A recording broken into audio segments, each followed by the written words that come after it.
Bonjour et bienvenue à vous, chers amoureux de la programmation, dans cette nouvelle vidéo dans laquelle nous allons parler un petit peu de pointeurs en profondeur. Alors, dans la vidéo précédente, on a vu un petit peu les notions de pointeurs et des tableaux dynamiques. Et cette fois-ci, on va aller un petit peu plus loin. Parce que dans la vidéo précédente, on avait vu les pointeurs avec les entiers, mais cette fois-ci, on va voir les pointeurs avec les structures en langage C. Alors, comme on avait dit, une variable pointeur, c'est une variable qui peut se regarder, qui peut avoir comme valeur l'adresse d'une autre variable. C'est-à-dire quoi, c'est par exemple ici, j'ai une variable A, ici, voilà, je vais mettre comme valeur, voilà, je vais mettre ici C, je vais mettre comme valeur 3, je vais mettre D, et du coup, si on dit D pointe sur C, ça veut dire quoi? Que ici, on va avoir l'adresse là. Voilà. On va avoir cette adresse tout juste ici. Voilà. Ok. Donc, je vais venir tout simplement dans illustration et je vais dessiner juste cette forme. Voilà, je vais dire que D pointe sur C. Voilà. Donc, si on dit D est un pointeur qui pointe sur C, voilà un petit peu un exemple. Donc, du coup, on a comme valeur de D, qui est un pointeur, l'adresse de la variable C. Et on avait vu aussi comment est-ce qu'on pouvait déclarer un pointeur, que lorsqu'on déclare une variable pointeur, on déclare par exemple, si c'est un entier, on déclare int. Bon, voilà, je vais juste venir dans affichage, je vais décocher quadrillage, voilà, je vais venir dans int, je vais faire ça, int étoile, b,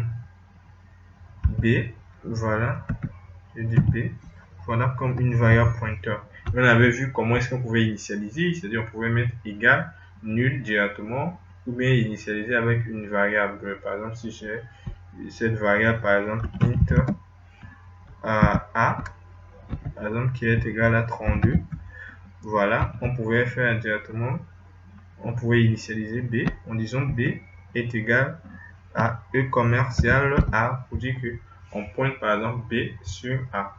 On avait vu comment est-ce qu'on pouvait initialiser aussi comme ça, et on avait vu aussi comment est-ce qu'on pouvait par exemple déclarer une variable pointeur F et dire que voilà, pour l'initialiser on allait mettre ça int, voilà, et on allait dire malloc, on ouvre la parenthèse et on met size of de int, et on ferme deux fois la parenthèse et on ferme. Parce que lorsque vous déclarez des pointeurs, comme je vous l'ai dit, c'est une variable qui est censée recevoir une adresse d'une variable sur laquelle elle va pointer. Et donc, du coup, si vous déclarez par défaut, il peut souvent vous donner une adresse quelconque. Mais nous, pour être sûr, soit on le met à nul à la déclaration, soit on le pointe sur une adresse, mais soit on fait cette initialisation en disant int malloc là pour nous faire une réservation d'une adresse. Et une fois que la réservation elle est bonne, c'est là maintenant qu'on peut utiliser notre variable pointeur. Parce que si on n'a pas encore initialisé la variable pointeur, on ne peut pas la manipuler. Donc toujours, quand vous déclarez, il faut initialiser avant de pouvoir l'utiliser. Et aussi, on avait vu comment est-ce qu'on pouvait manipuler les pointeurs. C'est-à-dire, si vous voulez manipuler les pointeurs, lorsque vous faites juste F, par exemple, comme ça, F, c'est quoi? C'est cette adresse, par exemple, donc je vais prendre D au lieu de F. Je vais prendre D, voilà. Lorsque vous faites D, c'est cette valeur-là que vous allez avoir ici. Donc, je vais mettre comme ça. C'est 00217. Voilà. Donc ici, c'est ça que vous allez avoir. D. Si vous mettez, je n'ai pas dit de mettre D est égal à, mais lorsque vous mettez D seulement, c'est-à-dire que vous allez avoir ça. En mettant D, vous avez, bon, au lieu de mettre égal, pour ne pas que vous vous trompez, je vais vous mettre ça comme ça. Voilà. Je mets comme ça. D indique l'adresse de la variable pointeur. C'est-à-dire l'adresse de la variable pointeur. Ici, on met, du moins, lorsqu'on met D, c'est l'adresse de la variable sur laquelle D pointe. Désolé. D, c'est l'adresse de la variable sur laquelle D pointe. Et lorsqu'on met étoile D, voilà, je disais étoile D, c'est pour avoir la valeur de l'adresse pointée. C'est-à-dire quoi? Normalement, cette valeur-là, 3, qu'on doit avoir. Donc, on va avoir 3 ici. Pourcentage D. Étoile D, ça donne la valeur qui se trouve à l'adresse pointée. La valeur de cette, la valeur qui se trouve à l'adresse sur laquelle on se pointe, c'est ça qui nous donne ici. Lorsqu'on met étoile, c'est pour trouver la valeur, c'est-à-dire le contenu de cette adresse-là. Et maintenant, si on veut avoir cette adresse-là, il faut mettre E commercial. C'est-à-dire pour avoir l'adresse d'une variable, comme d'habitude, il faut mettre E commercial. Voilà. Il faut mettre E commercial pour avoir l'adresse d'une variable. Voilà. Donc ici, on va avoir C00217. Donc voilà comment est-ce qu'on peut manipuler. Maintenant, on va faire ce test-là, cette fois-ci, avec les structures. Donc, comme d'habitude, pour déclarer une structure, on met type def struct. Et cette fois-ci, on va utiliser une structure, voilà, très simple, et qui va avoir, genre, voilà, non. Mais on va déclarer tout en pointeur. On va dire char prénom aussi pointeur, et on va dire int âge pointeur. Et là, on va mettre juste une structure personne. Ok. On va mettre personne. Et on va dire que la structure s'appelle personne. Donc ici, on va déclarer une variable de type personne. On va dire personne. Voilà, P. On va déclarer la variable aussi comme étant un pointeur. Alors pour initialiser cette variable pointeur, il faut mettre égal et mettre, voilà, personne étoile. Comme c'est une variable pointeur, on va dire malloc et on va dire size of de personne. Donc voilà comment est-ce que on peut initialiser une variable structure pointeur. Une variable de type structure mais qui est un pointeur, on l'initialise comme ça. Donc si c'est personne, on met personne étoile, malloc size of personne. Maintenant voilà, je vais juste inclure une bibliothèque là. Just include. Normalement c'est std, voilà, lib.h. Voilà. Donc, une fois que vous avez initialisé, comment est-ce qu'on peut manipuler ce pointeur? Comme c'est une variable pointeur, lorsque on veut le manipuler, on va juste utiliser genre les flèches, voilà. Au lieu de mettre point, parce que lorsqu'on mettait juste la variable sans étoile, une simple structure, on a l'habitude pour accéder à ces propriétés en utilisant P, j'allais le nom de la variable point, et puis on trouve la propriété. Mais cette fois-ci, on utilise les pointeurs, donc on va utiliser les flèches.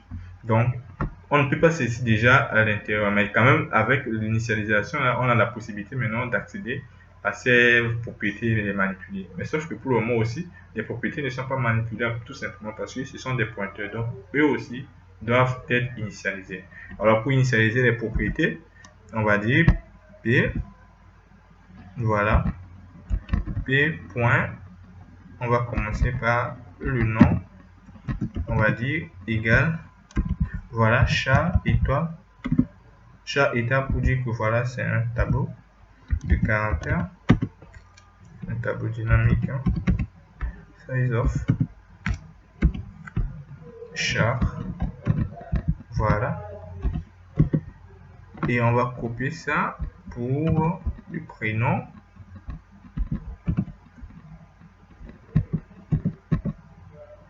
Je vais mettre prénom. Et pour l'âge, je vais faire la même chose. Mais comme l'âge c'est un entier, je vais changer ici. Je vais dire int. Voilà. Et je vais effacer l'étoile. Je vais mettre ici un int. Voilà, voilà. J'ai initialisé ma variable de type structure qui était un pointeur. Là, je peux avoir maintenant la main sur les propriétés. Maintenant, pour chaque propriété, comme ces propriétés sont des pointeurs, il faut pouvoir aussi leur allouer l'espace mémoire afin de pouvoir manipuler ces propriétés. Donc, pour chaque propriété pointeur, on fait genre une initialisation par rapport au type. Et une fois qu'on a initialisé les propriétés, on peut maintenant faire quoi? La saisie. Genre, saisir notre structure. Donc, une personne, on va essayer de saisir une personne. La première des choses, c'est d'abord d'afficher un message. On va lui demander entrer le nom de la personne. Voilà, je fais un /n. Et voilà. Ce que je vais faire un scanf. Et scanf, le nom c'est %s. Comme on avait l'habitude, lorsqu'on déclare une simple variable entier, une simple variable entier pour pouvoir saisir, on mettait ici E commercial. On mettait par exemple E commercial, voilà. Maintenant, donc, je vais juste écrire. Donc, vous serez tenté par exemple de mettre E commercial P, voilà. Non, par exemple. Vous serez tenté de mettre ça E commercial P flèche non pour trouver la variable et saisir à l'intérieur. Mais sauf que là, ça ne va pas marcher. Pourquoi? Parce que non, même c'est genre une adresse, c'est genre un pointeur. Donc on n'a plus besoin de mettre E commercial là. En mettant juste P flèche non, on a juste l'adresse. Donc il ne faut pas mettre E commercial. Pourquoi? Parce que le nom est un pointeur. Le nom est un pointeur, donc on n'a pas besoin d'utiliser E commercial ici. Donc en mettant juste P flèche non, on écrit à l'adresse de cette propriété là. Donc si vous mettez E commercial, ça va, il va dire que il y a une erreur parce qu'il ne va pas savoir où est-ce qu'il veut que vous vouliez réellement sauvegarder la donnée entrée au clavier. Maintenant, une fois que le nom est donné, on va dire entrer le prénom. Donc on va juste dire prénom. Là, prénom. Et après le prénom, il nous reste de saisir l'âge. Voilà. L'âge. On va mettre ici âge. Et ici, ce qu'on a ajouté, on a modifié, c'est voilà ça, âge. Et ce n'est pas %s, c'est %d qui est âge. Donc %s pour les chaînes, %s. Et pour les entiers, on utilise %d. Une fois qu'on a saisi, bon voilà, il va falloir qu'on affiche les données qu'on a saisies. Donc pour afficher, on peut mettre juste un printf et on va dire voilà, je vais dire non, %s, non,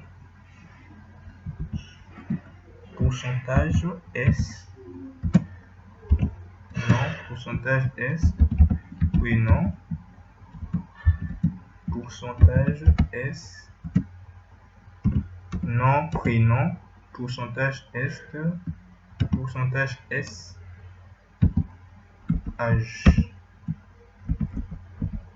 J'ai dit âge, voilà. Âge, %d, ok. Voilà. Et là, je vais faire P flèche je suis genre, je suis l'ordre d'affichage. Le pourcentage S ici c'est le nom, donc je vais mettre nom, virgule, je fais P flèche. Après le prénom. Mais aussi, là, ce sont des chaînes de caractères. Les chaînes de caractères, vous pouvez les utiliser comme ce sont des tableaux, quoi. Et comme c'est un pointeur, c'est comme c'est un tableau de caractères. Mais sauf que l'entier ici, vous voyez que pour l'afficher, le nom, on met juste P flèche nom, P flèche prénom. Par contre, lorsque vous voulez afficher l'âge, ce n'est pas la même chose, comme je vous le dis là. En fait, c'est un tableau, donc c'est un tableau de caractères pour les chaînes là. Le tableau dynamique, c'est un tableau de caractères. Mais lui, l'entier, l'âge, c'est un pointeur entier. Donc, pour pouvoir l'afficher, il faut mettre étoile du moins, et mettre entre parenthèses P flèche H pour pouvoir afficher l'entier. Voilà. Et là, je vais juste mettre un système. Je vais mettre pause.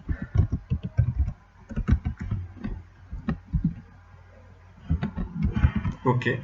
Donc, si je compile, normalement, si tout se passe bien.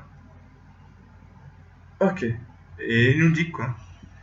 Il nous dit, voilà,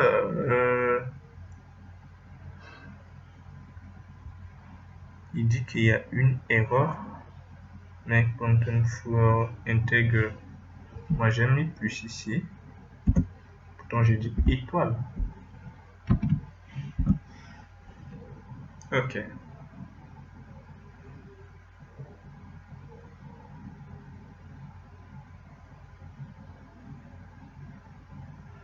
Super.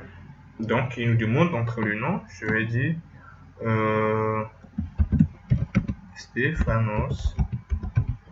Voilà. Dans le nom, c'est pas Stéphanos. Je vais mettre NZ.